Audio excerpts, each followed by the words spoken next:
Welcome to Jersey Matters. I'm Lesniak. Ray Lesniak is now a retired New Jersey state senator, but he might know more than anyone about the happenings in Trenton over the last several decades. We'll talk to him about his new book. Also on today's show, Monmouth University has a new president. We'll find out what he has in store.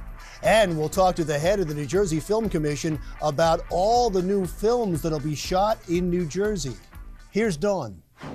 Welcome to Jersey Matters. I'm Dawn Stensland-Mendte, in for my better half today, Larry Mendte. He's off today. So we begin with a very familiar face to most New Jerseyans, former Senator Ray Lesniak. It's so good to see you here today. It's my pleasure to be here. I'm glad you invited me. So a lot of people think, oh, well, you must be golfing a lot or relaxing a lot now that you're not a state senator anymore. It doesn't sound like it. You're keeping pretty busy. I'm actually busier than I ever was. I just published this book, Beating the Odds. Congratulations. My 12-year fight to bring sports betting into America, and it's going over great. It's saved our casinos, our racetracks, and I autographed it for you and Larry. Thank you very much. And there's actually a picture of me playing golf with Bill Clinton.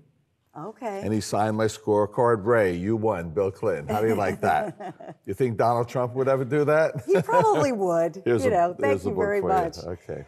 So this is something that was near and dear to your heart, yes. And a lot of people thought it might be a bad thing, and no one believed I had a chance.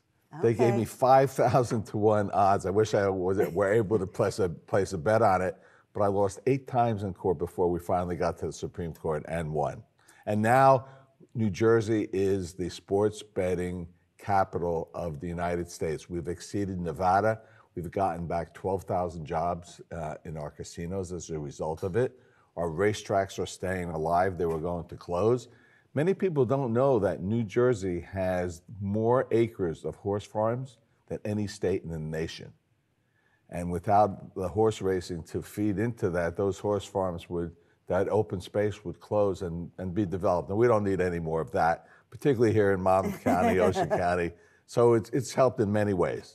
So a lot of jobs, you think it's good. And we want to say for anybody with a gambling problem, call 1-800-GAMBLER. Actually, part of the revenues for the licenses go for recovery programs for compulsive gambling. But people are gambling anyway on sports. The FBI estimated it was a $300 to $500 billion underground industry run by organized crime and offshore internet sites. So we might as well bring it out in the open, generate tourism as a result of it, and get the tax benefits from it instead of it going to organized crime or some offshore company.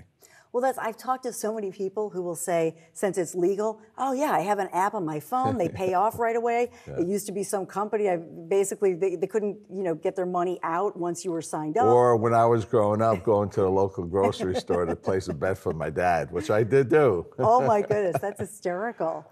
So, there's a lot going on politically out there. We're not going to get into all of that, but these are crazy political times. One of the things, though, that I think a lot of people have come together is something that's an issue near and dear to your heart, and that's criminal justice reform. As a matter of fact, indeed, the Assembly is on the verge of giving final passage to the most significant criminal justice reform measure pending in America today. It's called Earn Your Way Out. First of all, reentry will start not when the inmate gets out of prison, but there'll be a reentry plan developed upon entry into prison, and that inmate will be given a day off every 6 days they participate in the program, and when they finish the program on the presumptive parole date, they'll be able to get out.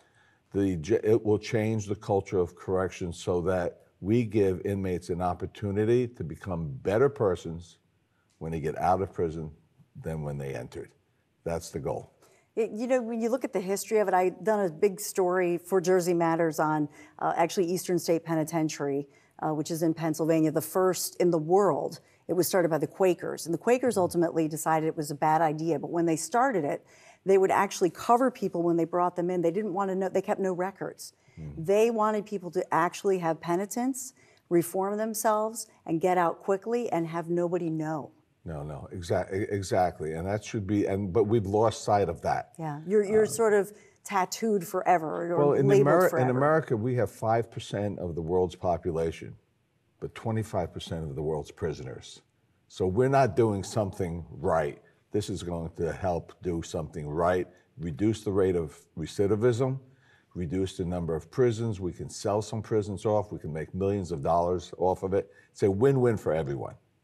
Before we talk about your wonderful foundation, you talk about not getting into the politics of these times, but the divisiveness that we've never, I don't think, experienced. Have we experienced this before? And just you standing and looking at it, what's your sense of what's happening? Well, first of all, I must say that in New Jersey, at least with Senator Krillos, a Republican, and we've teamed up together under the appointment of Senator Sweeney to produce a tax incentive program that works to bring jobs and revenues into the state of New Jersey.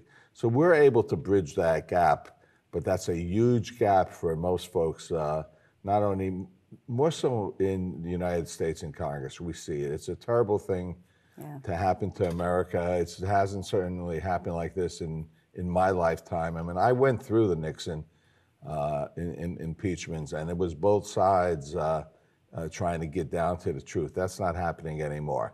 We'll get through it. We've gotten through a lot worse in America: wars, slavery, anti-Semitism. We're seeing more, but we'll get through it, and we'll grow out of it, and we'll be better for it. The nice, comforting words. You know, now that you're not right in the heat of the battle, so a lot of people want to know what's going on. You talked about Sweeney and Murphy, battle of the North and South. It's like, can you give us any insight into is it true that they really hate each other? Hate's a very strong word, but they certainly are not buddy-buddy. And I've said recently that it appears that somebody said, so you're the only one who can speak to both Sweeney and Murphy? Oh. And I said, yeah, that happens to be the case. But they'll get through their differences. They have to. They need each other. A lot of it's more show than go. Mm-hmm. And as long as we can get things done that need to get done, they could yell at each other as much as they want. So words of wisdom. I think a lot of times, I mean, the media, because a lot of times in the media, we don't maybe spend as much time on words of wisdom like you just gave. It's going to be okay, it's comforting. The media makes ratings off of big headlines that scare people. And they're pretty good at scaring each other. Yes, this is true.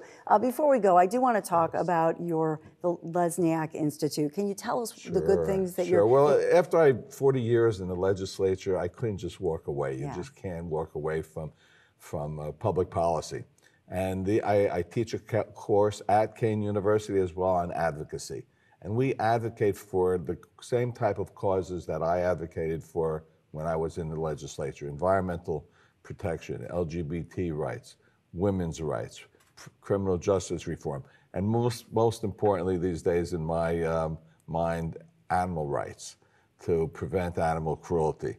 So we teach kids, we teach the younger generation, older generation, actually how to get things done in public life.